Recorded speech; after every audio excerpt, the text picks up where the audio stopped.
Welcome to FR Hindi कहानियाँ।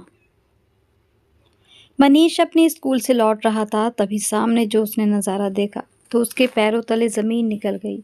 मनीष ने देखा कि गांव के एक पुराने पेड़ के चारों तरफ बहुत ज़्यादा भीड़ लगी हुई थी।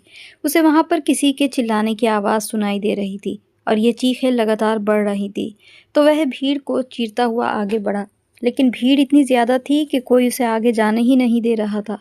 फिर भी वह सबको धकेलता हुआ आगे बढ़ा और जैसे ही वह आगे बढ़ा तो उसके होश उड़कर रह गए। उसका पूरा बदन थर-थर कांपने लगा था। इस घटना ने मनीष की जिंदगी को पूरी तरह उलटकर रख दिया था। कहाँ तो मनीष कुछ बनने के ऊंचे-ऊंचे सपने देख रहा था,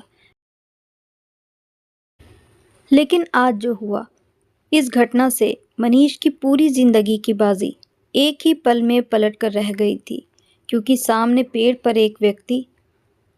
वीडियो अच्छी लगी तो इसको लाइक और शेयर ज़रूर कीजिएगा। साथ ही मेरे चैनल पर नए हों तो सब्सक्राइब भी ज़रूर कर लीजिएगा।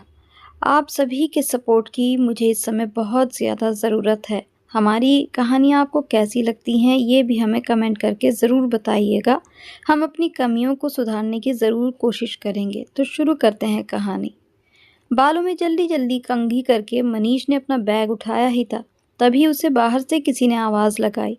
आखिर कौन हो सकता है, यह सोचता हुआ वह दरवाजे पर पहुंचा तो सामने ठाकुरों का एक नौकर खड़ा था, जो हवेली से आया था। ठाकुर का वह नौकर भी बड़ा अकड़ वाला था। मनीष को चिल्लाकर कहने लगा, तेरे पिता कहाँ हैं? मनीष ने नौकर से कहा कि वह तो अस्पताल गए हैं। आप मेरी माँ को बहुत तेज़ बुखार आ रहा है, तो वह माँ को लेकर अस्पताल गए हैं।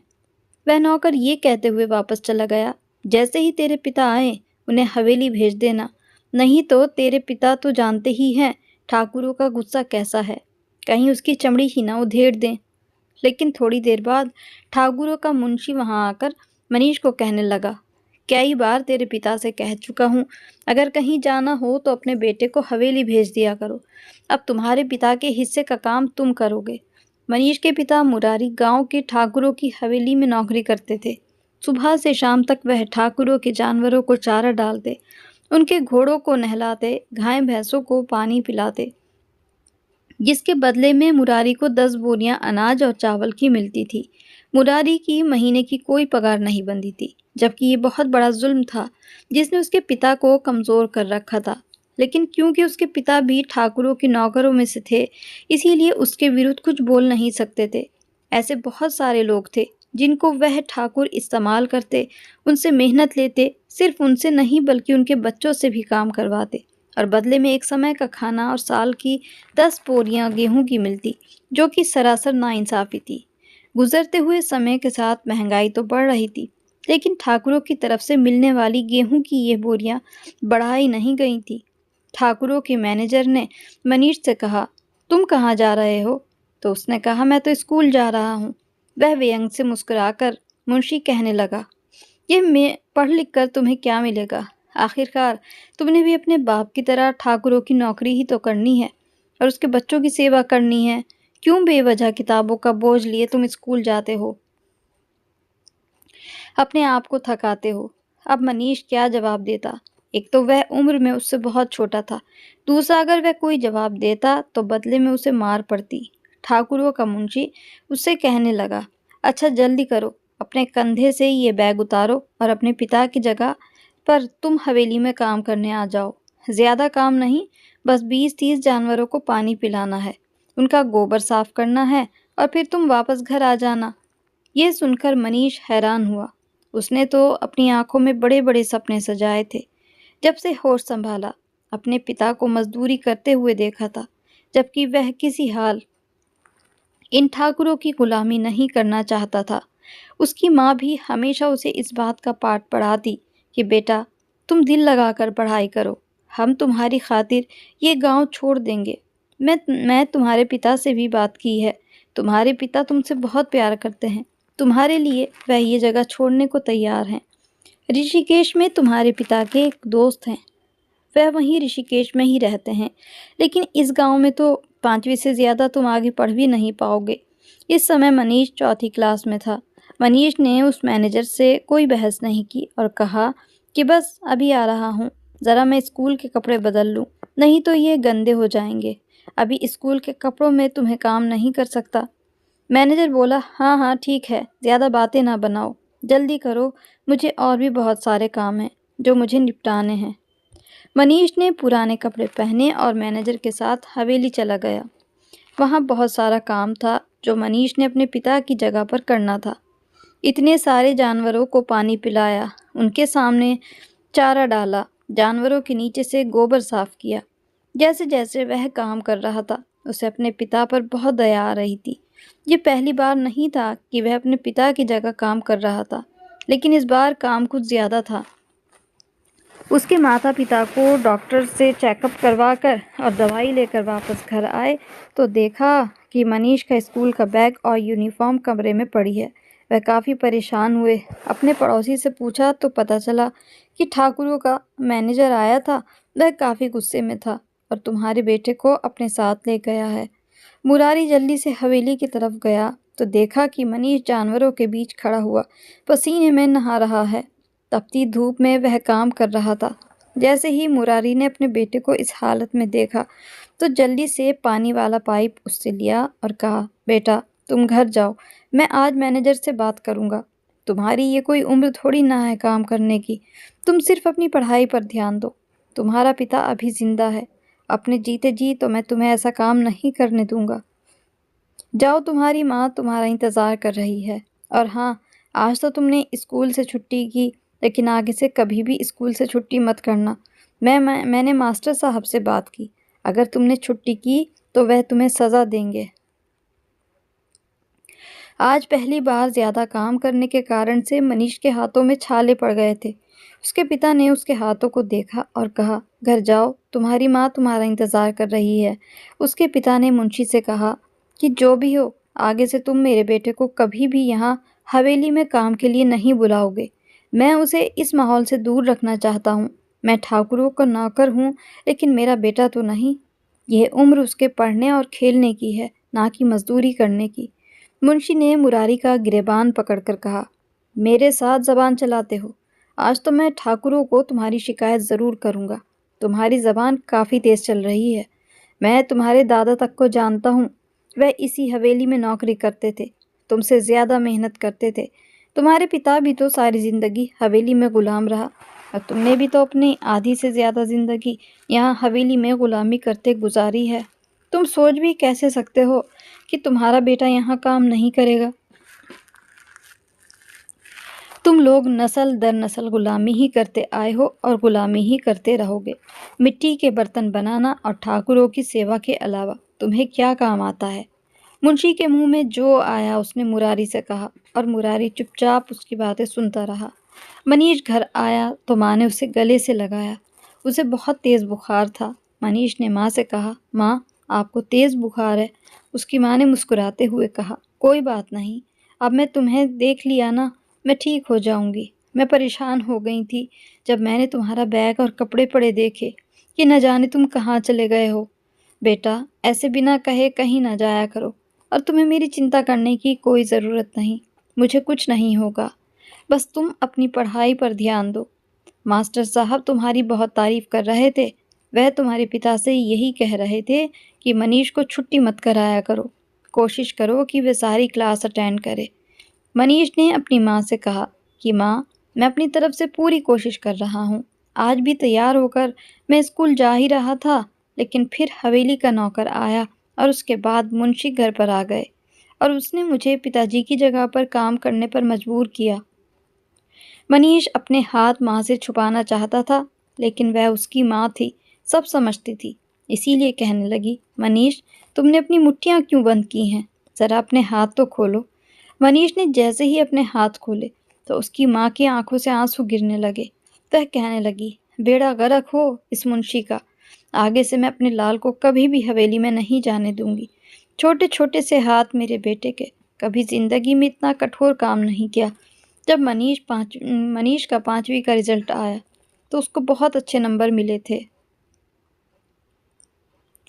मास्टर जी ने उसके माता पिता को उसका रिजल्ट दिया और माता पिता को यही सलाह दी कि समय बर्बाद ना करो और अपने बेटे को शहर में जाकर स्कूल में एडमिशन करा दो। तुम्हारा बेटा होनहार है, माता पिता की इज्जत करने वाला और अपने गुरुओं का सम्मान करने वाला है। मुरारी ने मनीष का एडमिशन सरकारी स्कूल में करवाया। ये नया माहौल था और मनीष के लिए नया चैलेंज भी थे जिनका उसने सामना करना था। अपने गांव का तो वह होनहार स्टूडेंट रहता था, लेकिन यहाँ शहर में कई ऐसे स्टूडेंट थे जो उससे ज़्यादा होशियार थे।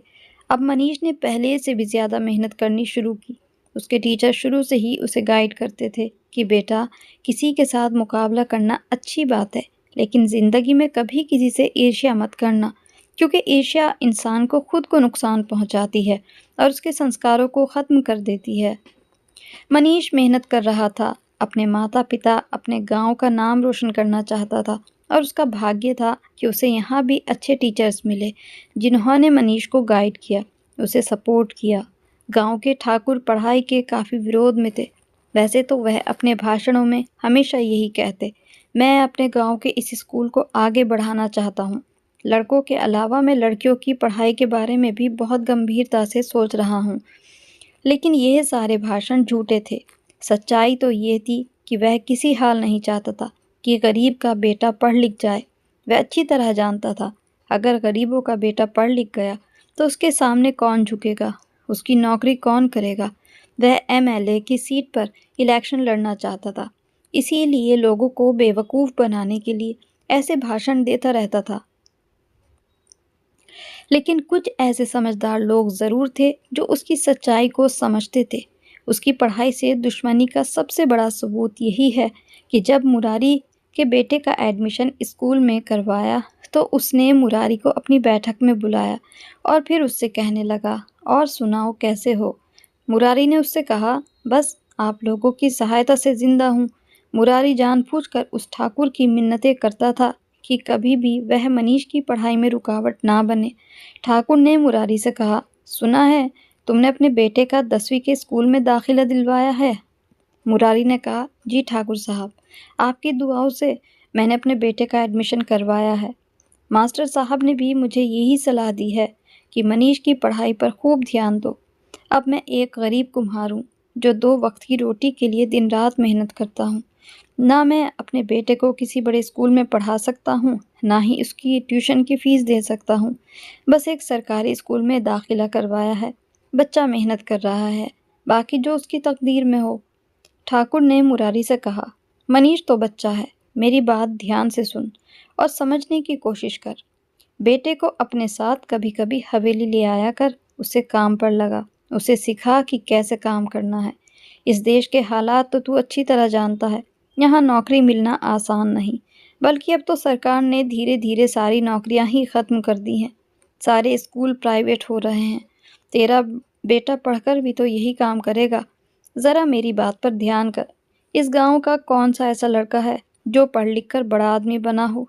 मैं तो तुम्हें यही सलाह दूंगा कि बेटे की पढ़ाई के लिए जो पैसा तू लगा रहा है, ये पैसा अपनी बेटी की शादी के लिए जमा कर। कल को तुम्हारी बेटी बड़ी होगी, उसको घर से तूने विदा करना है। तो मेरी बात समझ रहा है ना। मुरारी ने कहा, जी ठाकुर साहब, मैं आपकी सारी बात समझ रहा हूँ। मास्टर साहब कहते हैं कि पढ़ाई हर बच्चे का बुनियादी हक है। मैं तो उसे इसीलिए पढ़ाई करवा रहा हूँ कि वह अच्छा आदमी बने। बाकी रोज़ी देने वाला तो ऊपर वाला ही है। मास्टर जी का नाम सुनते ही ठाकुरों के चेहरे पर गुस्सा आ गया और फिर कहने लगा, इस मास्टर साहब का भी इलाज करना पड़ेगा। क्या उसने हमारे इस गांव का ठेका उठा रखा है। उसने मुंशी को आवाज़ दी, फिर कहा, ज़रा मास्टर साहब को तो मेरे पास बुलाना, उससे यही कहना कि ठाकुर ने तुम्हें याद किया है। मैनेजर ने कहा, सरकार जो हुक्म, मैं उससे कहूँगा। आज तो वह अपने घर वापस चला गया है। कल जैसे ही वह स्कूल आएगा तो मैं उसे आपके सामने हाजिर कर दूंगा। ठाकुर ने मुरारी से कहा, देखो भाई मुरारी, तुम्हारे भले की ही बात कर रहा हूँ। बेटे को 2-3 क्लासें पढ़ा और फिर बस काम पर ही लगाना। मेरी बात ध्यान से सुन, क्योंकि मैं तेरा भला चाहता हूँ। मुरारी ने कहा कि ठाकुर साहब, मनीष अभी बच्चा है, उसे पढ़ने का शौक़ है। बस शहर में 2-3 क्लासें पढ़ेगा तो उसका शौक़ पूरा हो जाएगा। आना तो उसे आपके पास ही है। आपके कदमों तले उसे जगह मिल जाए, मेरे लिए यही काफ़ी है। यह सुनकर ठाकुर के चेहरे पर मुस्कुराहट आई। वह दिल में यही सोचने लगा कि मैं कभी भी कुम्हार की औलाद को पढ़ने लिखने नहीं दूंगा। ठाकुर के अपने बच्चे तो मुंबई के अच्छे और महंगे स्कूलों में पढ़ रहे थे। हर तरह की सहूलियत उन्हें मिली हुई थी, लेकिन बस यही चाहते थे कि गरीब की औलाद कभी पढ़ लिख ना जाए, वह हमेशा जहालत के अंधेरे में रहे। मुरारी ठाकुरों के कदमों को छूता हुआ विदा होकर हवेली के बाहर आ गया और सारा गुस्सा यहाँ घर आकर ही उतारा। ठाकुर के सामने तो कुछ बोल नहीं सकता था, लेकिन यहाँ घर आकर उसने एक डंडा उठाया और चारपाई पर पड़ी रज़ाई को डंडे से मारने लगा। उसकी ये हालत देखकर उसकी पत्नी हैरान रह गई और परेशान हो गई। वह मुरारी को रोक रही थी कि तुम्हें क्या हो गया है, क्यों इस तरह इस रज़ाई को डंडे से मार रहे हो। लेकिन अब मुरारी अपनी पत्नी को कोई जवाब नहीं दे रहा था। काफ़ी देर तक जब वह रज़ाई पर डंडे मार मार कर थक गया तो सर पकड़ कर बैठ गया। यही कहा कि ठाकुरों की बातें उसके दिल को जला रही थी। उसकी बातों पर गुस्सा आ रहा था और अगर मैं ये गुस्सा ना निकालता तो अंदर से फट जाता। ये लोग अपने आप को क्या समझते हैं? अरे औलाद तो इंसान की ज़िंदगी का सबसे बड़ा सहारा होती है। कौन सा पिता होगा जो अपनी औलाद का अच्छा भविष्य नहीं चाहेगा? मैं तो अपनी बेटी को भी पढ़ाना चाहता था, लेकिन यहाँ बेटियों को पढ़ाने का रिवाज ही नहीं। मेरी बेटी किसी से कम नहीं, वह भी अपने भाई की तरह होशियार है, लेकिन मैं क्या करूँ? मेरे हाथ ही बंधे हैं, मैं कुछ भी नहीं कर सकता। मुरारी की पत्नी राधिका कहने लगी, आप परेशान ना हो, सब ठीक हो जाएगा। और मुरारी से यही कहा कि बस आप सब्र रखो, और हम सब्र के अलावा कर भी क्या सकते हैं। मुंशी का एक भाई था जो कि आधा पागल था, सारा दिन गलियों में घूमता। एक दिन ठाकुर ने फिर से मुरारी को अपनी हवेली में बुलाया और यही कहा, तुम अपनी बेटी की वजह से काफ़ी परेशान होंगे। अब तो वह जवान हो चुकी है और बेटियां जब जवान होती हैं तब माँ बाप की परेशानी बढ़ जाती है। लेकिन तुम्हें परेशान होने की ज़रूरत नहीं, क्योंकि मैंने एक लड़का ढूंढा है। आज की कहानी यहीं तक। देखिए इस कहानी में आगे क्या होता है। क्या मुरारी अपनी बेटी की शादी उस आधे पागल आदमी से कर देगा? और क्या होगा, मनीष पढ़ पाएगा या नहीं? और मनीष ने स्कूल से लौटते हुए ऐसा क्या देख लिया? कौन व्यक्ति पेड़ पर था और क्यों था? सारे सवालों के जवाब मिलेंगे आपको इस कहानी के अगले भाग में, जो बहुत ज़बरदस्त होने वाला है। ये एक बहुत ज़बरदस्त और हमारे समाज का आईना है। ये कहानी नहीं, एक सीख है, एक सबक है सभी लोगों के लिए। तो फिर मिलते हैं अगली वीडियो में इस कहानी के अगले भाग के साथ। तब तक के लिए goodbye and thanks for watching.